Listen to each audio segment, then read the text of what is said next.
Well, I thought I'd just take a moment while I'm driving and tell you about a phenomenon that occurred over the last couple of days that uh, I was appreciative of and I found very interesting. News is an interesting thing when we're dealing with a disaster because typically the news comes from isolated sources. Specific news in the past, we've had to rely on news agencies and feeds from newspapers, television, and various broadcasting situations that have their own methodology and sometimes their own agenda that they're doing. And sometimes, of course, very often they're commercial enterprises that have an audience and that they're trying to cater to in terms of maintaining audience share and keeping eyeballs. There was a phenomenon that occurred in this disaster that's continuing that was very interesting to me, and that was the phenomenon. This is my first time to experience a disaster with Twitter.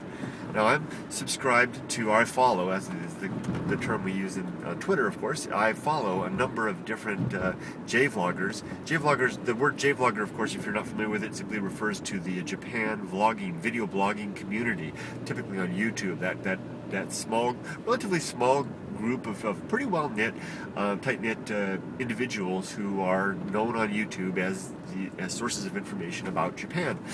Excuse me, I'm suffering from allergies, my sniffles.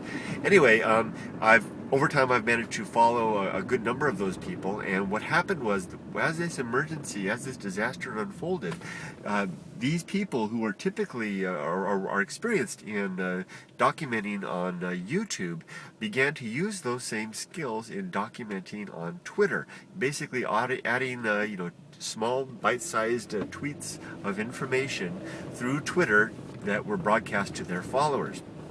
And what I was impressed by this by two things. One, by the distributed geographical nature of the posters.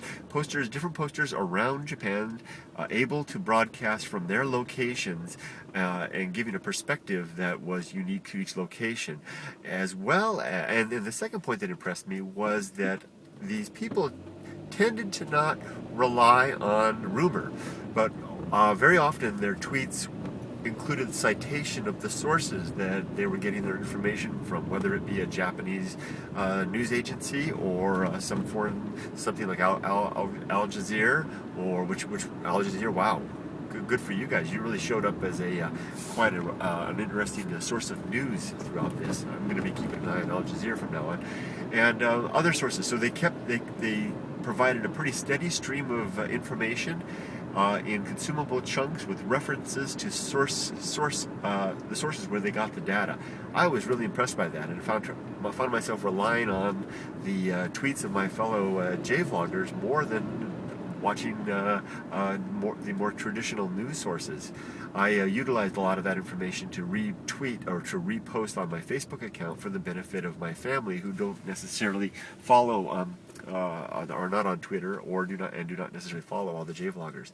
So congratulations to the community here in Japan on doing a nice job of working together to provide perspective from each of our individual points of view, and a special congratulations on the efforts that were made by those who tried to avoid spreading rumors and kept the information to the facts. That was a good job. Keep an eye on for those who don't use Twitter. Oh, one more thing about Twitter. Well, phone service was down here in Japan that first day, and for the most part I was unable to communicate with anybody via phone. I was able to keep in touch with everybody via Twitter as well as Facebook. Very interesting. Okay, everybody, take care, and congratulations to the community on Twitter for doing a great job of communicating information. Take care, everybody.